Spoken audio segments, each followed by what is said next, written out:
Okay, it's the end of the session. I'm here again. This is Chili and this is Bowie. Sit. Sit. This is the roadmap to success. One of the things I did there is one of the things I want you to do. I want you to pay the dogs based on performance. I asked for a sit. One dog gave me a sit. One dog got a reward. One dog did not get a sit, did not offer a sit, and did not get the reward. So, sit. Well, that's a little delayed. Normally I wouldn't probably do that because that does take away a little bit of motivation. That is more passive training, which is also a good thing to do. But if you're pulling these out, every once in a while I want you to, and maybe just grab like 5 treats, put them in a ramekin or a plastic bag somewhere, and then just periodically throughout the day, go over there, grab one, say come. Whoever comes and sits first gets the treat. Whoever comes second doesn't get anything. If they give you the same effort, then you can start doing it. And then that way, if 5 times a day, you have this little lesson. And don't always sit here. Sometimes sit over there. Sometimes sit in the kitchen, on the stairs.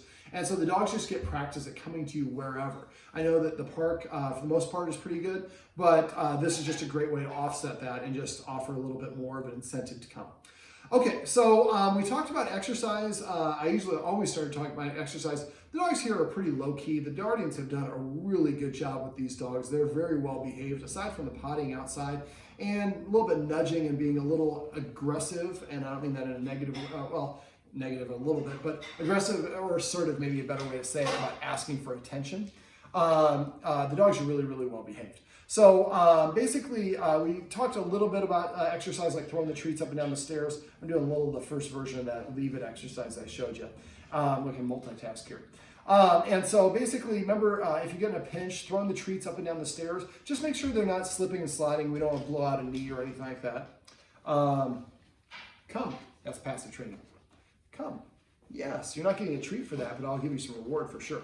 So, all right, so basically, other things you can do for exercise. Remember, sniffing is very stimulating on the walk, so trying to let them sniff on a walk is a great way to burn some energy. And it's very calming and soothing and relaxing for them. Let me see. But since the Guardian says such a good job of that, we didn't really talk about that much. Rules we did talk about. There aren't really a lot of rules. You see how, there we go.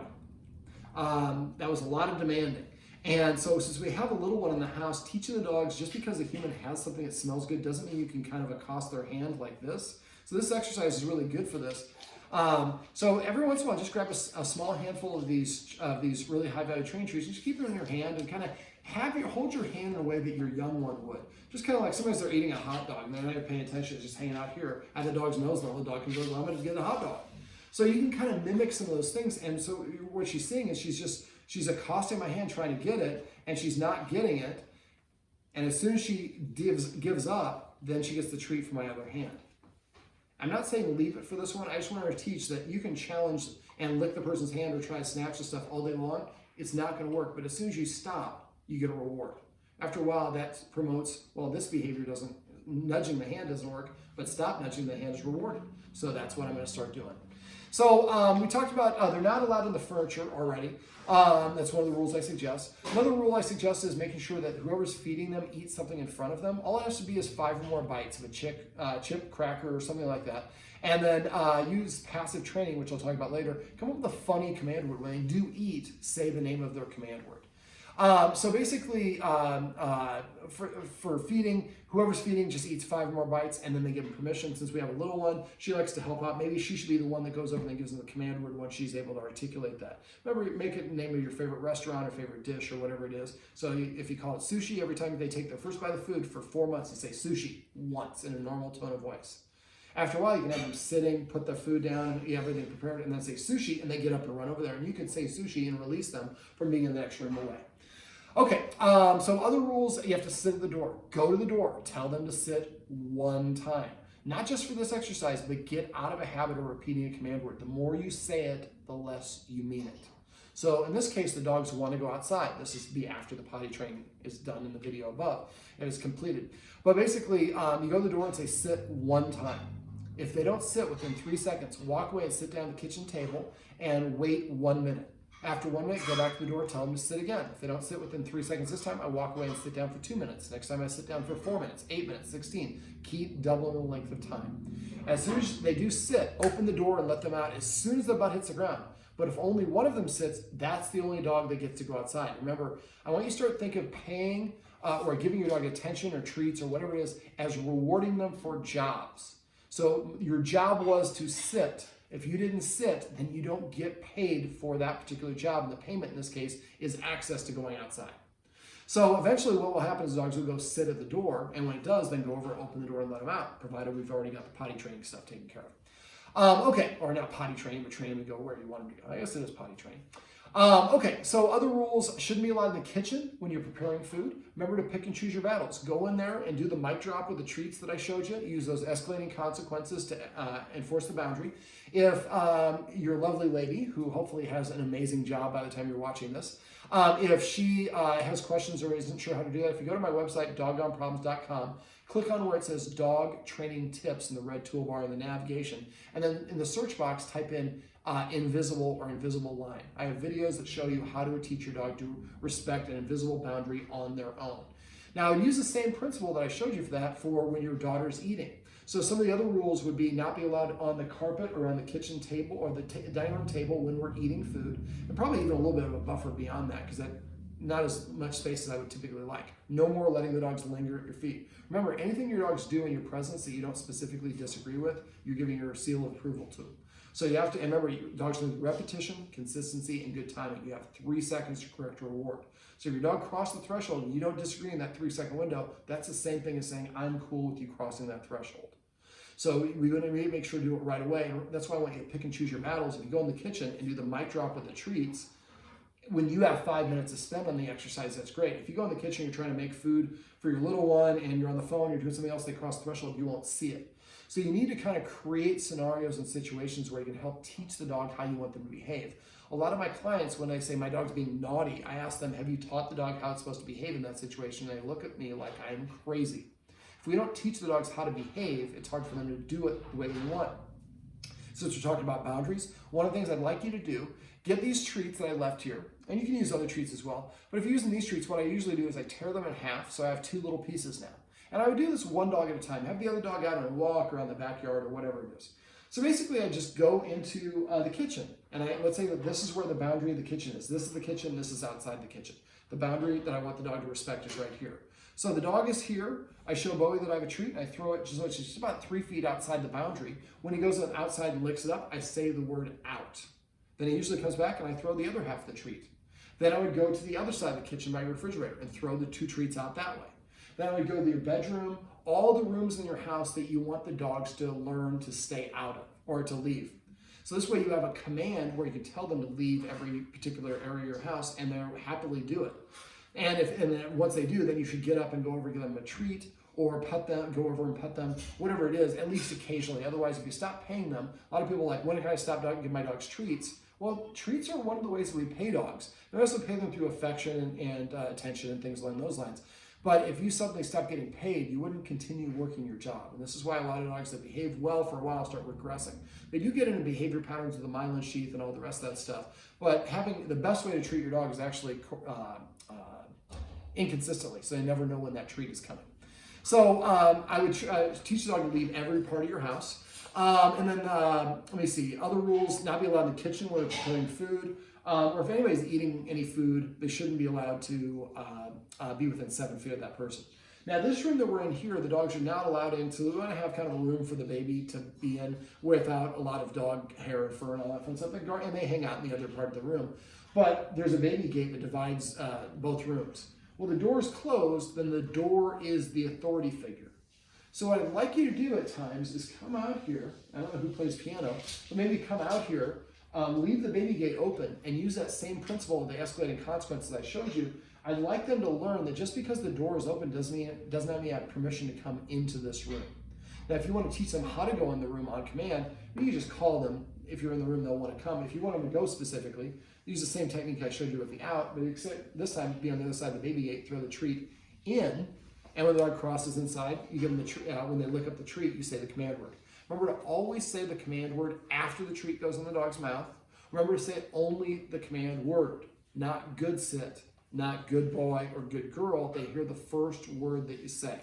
Don't conjugate, don't say it in a whole lot of words, just say sit, come, down, out, whatever the command word is. Okay, so let me see, those are examples of some rules. There are probably other rules that you can incorporate, like based on your lifestyle. If you want me to put the leash on, you have to. I'm going to get the leash. I'm going to come and sit here. You have to come over here and sit down. Only then will I put the leash on you. And if they don't come, then just sit here. Wait for them out. Practice leashing them up or collaring them up, in your case, a couple times a day without actually going for a walk. Right now, they're pretty excited for that, but we want them just, hey, when I ask you to come to attach the collar, I just want you to come and attach the collar, not because you think we're going for a walk, but just because I asked you to. And every time they do that, I would give them a treat afterwards and call it like dressing or uniform, some word that means that particular ritual. Remember to use fun command words.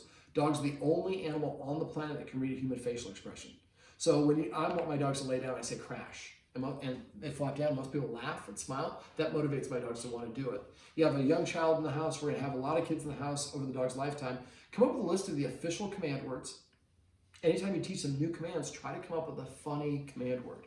So if you want to call the dog bed something else, right now bed is the command word. Maybe you want to call it Jamaica. Just put a little post-it note on the wall so you remind yourself, and every time the dog goes there on its own, go pet it, say Jamaica, or go give it a treat and say Jamaica, or you throw the treats over there and the dog licks them up, you say the word Jamaica. But if you come up with these funny command words, that's going to be very motivating for your dog for the rest of its life. You don't have to change the words you have now, but as you're coming up with new things. Name all of your individual toys with passive training. Passive training is basically waiting for the dog to voluntarily, organically do the behavior. So every time your dog sits, you should pet it on its chin and say the word sit. Every time it lays down, pet it under its chin and say down. And you can pet your dog anywhere you want except for over the head. You never want to pet a dog over the head because that creates a down nose orientation. Insecure dogs have a down nose. Proud dogs have a nose up in the air. So all things being equal, get in the habit of petting your dog under the chin. You can scratch the butt too, but try to avoid reaching over the head. So anytime your dog brings you any toys, name all your individual toys.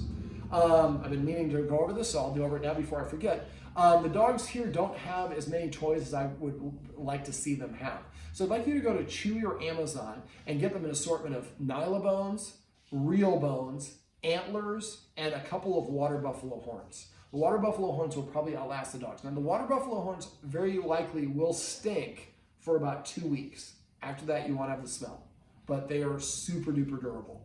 Lacrosse balls, you have to make sure they don't go down their throat, but lacrosse balls are very durable. So if the dogs are destroying things, now they don't destroy the balls, so you might not need to worry about that. But when dogs get stressed, they need to chew on things. And sometimes they're bored, they need to chew on things. So giving them an assortment, a cornucopia of appropriate chew toys is very helpful. I cannot tell you how many clients I've talked to that said the dog never chewed on anything up until. Dogs have a stressful situation. They're doing construction next door. The dogs hear it all day long. They're stressed out. They need to channel that energy. So real bones, antlers are expensive, but they will last a long time. Nylabones should not be flexible at all. And most people get the Nylabones that just looks like the cartoon bone, that no bones actually look that way. I have one that's like a Tyrannosaurus. I have one that's a circle with a bunch of nubs on it. I have a couple letter Ys. They're different shapes and sizes. They also come in different flavors. So get a bunch of those. Don't give them to them all at once. Every day they should find a new one and should be left on the dog bed when they're away. So maybe when you go out, take them to play fetch in the park. Maybe as you're leaving, you have them, somebody else puts hey, when I leave, can you leave the antlers on the dog bed? So leave 2, one on each side, so each dog has one of each one of these things. But and then at the end of the day, pick all those up, put them in the box. But that's giving them access to appropriate chew items are really important. Let me see, what else? We also talked about petting with a purpose. Petting with a purpose would be really important for both these dogs because they both come up and they nudge the guardians that demand attention. They do it, they're cute, they're not doing it in an egregious way, but whatever they do with the adult humans, they're going to do with all humans. So we have a little one that's getting knocked down occasionally because the dog's not paying attention. That's because when they come up and invade people's personal space, the people are petting them. Remember, anything your dog is doing when you pet it is what you're rewarding, and any attention is validating. So if you choose, bad dog, get out of there. Well, I'm still getting your attention. So next time a dog nudges you, I want you to have a counter order. Tell the dog to sit or to lie down. If they're already sitting here, come and sit here or lay down. As soon as they lay or lie down, then you pet them or sit. Then you pet them under the chin, say the word sit or whatever it is, and then you pet as much or as little as you want. But you have to pet them at least once, otherwise they're going to go back to nudging you or pawing for attention. And then when you do pet them, say whatever it is that they're doing. They sit, pet them and say sit once, and pet them as much or as little as you want. Your discretion. If you don't pet them a little, they're going to go back to nudging you or pawing or doing all the other things. Now, I spoke to a woman, remember to use the watchword paycheck if the person is petting without a purpose, and that's not a gotcha. That means I suspect you may have forgotten to pet with a purpose. So I have a lot of clients that inadvertently reach over and pet the dog, they don't realize they're doing it. So we want to do, petting with a purpose is really exactly what it sounds like. You're petting your dog for a reason. I'd like you to stop petting your dogs unless they do something that you want, either through passive training or petting with a purpose. Remember, with petting with a purpose, after a while, the dogs will start coming and sitting in front of you to prepay and ask for that attention. That's when you want to make sure you do pet them. But if you tell them to sit and they don't sit, lean back on the couch, pull out your phone, watch a little TV, show them, I've got 28 other things to do. I made you number 1 on my list, but if you can't be bothered to do the smallest thing you do as a dog and sit, I can't be bothered to pet you. After a while, the dog will thirst for that attention that it's not getting. And if you get in a habit of petting with a purpose, every time you pet your dog, it increases the dog's respect for you as an authority figure because it's asking you versus telling you. It's boosting its self-esteem and confidence because it's earning that reward as opposed to being given. And the last thing is it helps the dog practice sitting as a way of asking for things. Sitting is a more subordinate position, so the more you ask your dog to sit or to lay down and ask for things, the more they think about you as a leader and them as a follower, and it's a really healthy way to work, but it is a cumulative thing. So that's why I use the watchwords. Paycheck means I suspect you're petting without a purpose, and I used to say celebrate for passive training. So I'm sitting here watching TV and the dog walks up and I didn't see it. Remember, you have 3 seconds. Dog walked up and you're the person watching them where the camera is and you saw the dog walk up. That was 1 second. You saw the dog sit down and you tell me celebrate. That's now 2 seconds. I have 1 second to start petting the dog. So if I say, what am I petting for? I blew it. So I'm watching TV and someone says celebrate. I just look at the dog and he's standing there. I say, come. That's because unless he has a come stand command. If he's laying down, pet him and say down. Sitting, sit, whatever it is.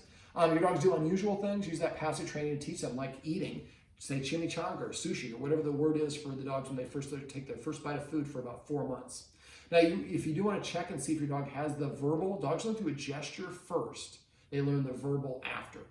So what you might want to do is if you want to check and see if your dog has the command, you turn your head away so the dog can't see your face and then say crash or dog bed name or whatever it is. Now, a couple little addendums that I didn't put in the video above. I would suggest getting maybe 1 or 2 spikes and putting them in the space that you want them to potty in.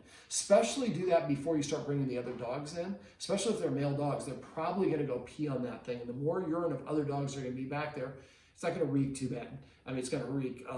If you're back there, you'll smell it a little bit, but the idea is initially we want to kind of create a little bit of a surge of the smell to attract the dog's attention and give them a habit so that myelin sheath develops, and then eventually just kind of get in a habit. That's what they normally do. I'd also like you to, before you bring the dogs over there, go out there with like a small handful of treats and leave the treats in there first with the dogs inside, then go out there and bring them out there. Every time the dog licks up, you can come up with a command word that means to go to that location. So call this like, I don't know, I'm not a professional football fan, but whoever the Jets hate, maybe you call that Buffalo or whoever it is that they hate. And so, but basically because it's associated with urine. So at first I would put the treats at the beginning of this, but gradually work them all the way back so the dog not only goes back there, but goes all the way to the end. The more often they're in the location you want them to potty, when they have to potty, the more likely they are to do so. So if you have these treats just on there, it doesn't take long. If I go to a restaurant and I find a $100 bill in the lobby, even if I don't like the food at the restaurant, and then somebody convinces me to meet them a month later, I find another $100 bill in the lobby. When I come to the restaurant, I'm looking around to see for $100 bills. It's not going to take long for him just immediately go out there and make a beeline straight back to the side and getting treats, and they're all up and down the treat. And every time you get to, we say buffalo or whatever the name is that you want to assign for that command word. So now we have a command word that means to go to the area, and we have a second command word, business, that means to go to the bathroom in that area. Also, when you're walking your dogs, every time that he poops, collect the poop in your poop bag, take the poop bag there, open it up, and leave it back there. Leave it there for a couple days. I'd like you to, I'm going to give you permission and not be so diligent about cleaning the poop out there temporarily. We don't want to have it full, but the more that's there, the more it's going to attract him. And if he poops there, but then he smells it over there, that's going to be more likely for him to want to go there as well. So I think if you put those spikes and leave some poop, that will really help tremendously. If you want to do the grass thing, like I said, I don't know if it'll take back there, but some dogs really like peeing on grass. And so if you're having difficulty with the pottying thing, I would consider going and getting maybe 2 rolls of sod Maybe just ask somebody to, just put a strip in there, or just hire somebody to put a little bit of actual dirt back there, and get a dirt or a sod that doesn't need a lot of sunlight. But that might be the ticket. Some dogs just are programmed because they've been peeing on grass for their whole life. We ask them to pee on dirt. Sometimes that's too difficult. And if we get them peeing on grass back there, and get them in a habit of peeing there, even though the grass may die and eventually go away, the dog's still kind of getting that habit of going back there. Chili, Bowie, come. I should say come, not Chili Bowie. All right, well, this is Bowie, come. This is Chili, come. Sit. So again, I'm only saying it once. Now at this point, I'm just waiting. I'm just going to wait for one of them, whichever one of them does it first is going to get the treat. And it's going to go in their mouth so fast. Cut, sit. So pull out those 5 treats and do like I started talking about at the beginning of the video. After a while, they'll just start coming and sitting for you right away. Well, this is Chili, and this is Bowie, and this is their roadmap to success. Remember, everything you do trains your dog. Only sometimes you mean it. Right, guys and girl?